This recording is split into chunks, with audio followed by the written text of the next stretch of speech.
மன்னிச்சுக்கோங்க. எவ்வளோ தொகை கட்டணும்? உடனே தேவைப்படுமா? உன்னால அதை உடனே கட்ட முடியாதுன்னு எனக்கும் தெரியும். ஏன்னா வாங்கின அசலை விட வட்டி அதிகமாகிற அளவுக்கு பல வருஷம் ஆயிடுச்சு. இதே வேற யாராவதா இருந்தா இந்நேரம் உன் கைக்கு இந்த நிலம் திரும்ப கிடைச்சிருக்காது. அம்மா, இது எங்க அம்மா எனக்கு கொடுத்த நிலம். இது என்னோட உயிர் மாதிரி.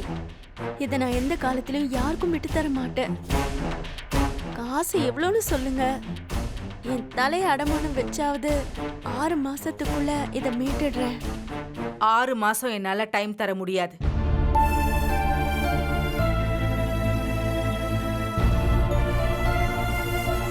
அதுக்கு முன்னாடி என்னாலையும் முடியாதே.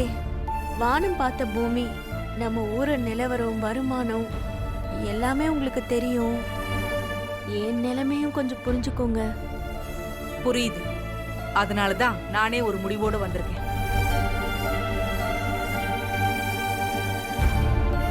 பயப்படாத. உன் நிலத்தை உன்கிட்ட நான் கொடுத்துருவேன். ஆனா ஒரு 3 மாசம் நீ என் கூட என் வீட்டோட தங்கி என் குடும்பத்துக்கும் எனக்கும் உதவியா இருக்கணும்.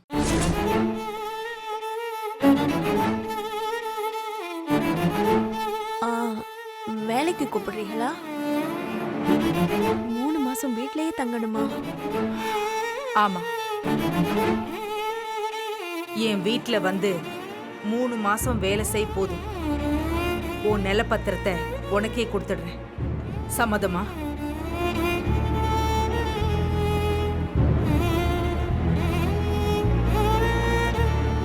நான் உங்க வீட்டுக்கா? ம்.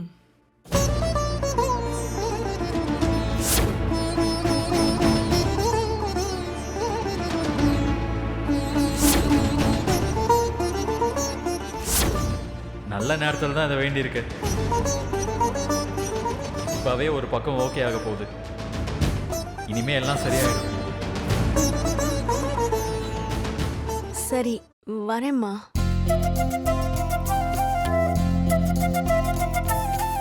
ஆனா அங்கே தங்கணுமா? நான் இங்கே தானே இருக்கேன். தினமும் வந்துட்டு போயிடுறேனே. இல்ல, என் குடும்பத்தோட நீ வரணும்.